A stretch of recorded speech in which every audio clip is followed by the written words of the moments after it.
السلام علیکم ناظرین، فیصل وائس یوٹیوب چینل پر خوش آمدید۔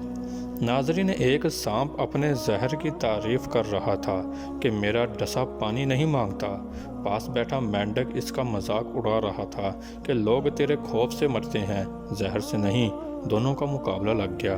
طے یہ پایا کہ کسی راہگیر کو سانپ چھپ کر کاٹے گا اور مینڈک سامنے آئے گا، دوسرے راہگیر کو مینڈک کاٹے گا اور سانپ سامنے آئے گا۔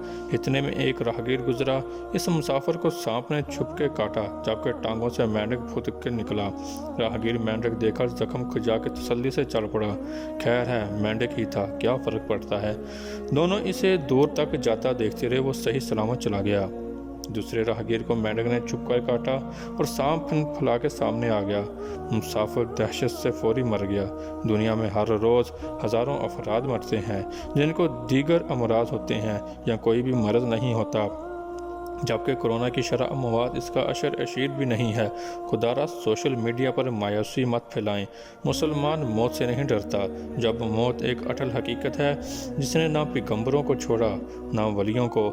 موت جب ہر حال میں آنی ہے، پھر کرونا سے ڈر کیسا؟ احتیاط لازم ہے کریں، لیکن خوف کو خود سے الگ کر دیں۔ خوف اور مایوسی سے انسان کی قوت مدافعت ختم ہو جاتی ہے، جو کسی بھی بیماری سے لڑنے کے لیے بہت ضروری ہوتی ہے۔ کرونا کے ہزاروں مریض صحت یاب ہو چکے ہیں اور ہو رہے ہیں۔ موت اس کو آتی ہے جس کی زندگی کے دن پورے ہو چکے ہوتے ہیں۔ کرونا چھوت کا مرض ہے، ایک دوسرے سے لگتا ہے۔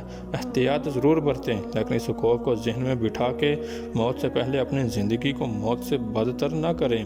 جینے کی امنگ خود میں پیدا کریں گے تو کوئی وائرس آپ کا کچھ نہیں بگاڑ سکتا۔ آواز کھل کے نکارا خدا، اللہ وہی دے گا جس کی اللہ سے امید رکھتے ہو۔ اللہ تعالیٰ کی شان ہے کہ وہ آپ کی امنگوں پر پورا اترتا ہے۔ اچھی امید رکھو گے تو اچھا ہی ہوگا۔ ناظرین، ہماری آج کی ویڈیو آپ کو کیسی لگی؟ لائک اور کمنٹ کر کے ضرور بتائیے گا۔ ملتے ہیں اپنی اگلی نئی ویڈیو میں، تب تک اپنا بہت سارا خیال رکھیے گا۔ اللہ حافظ۔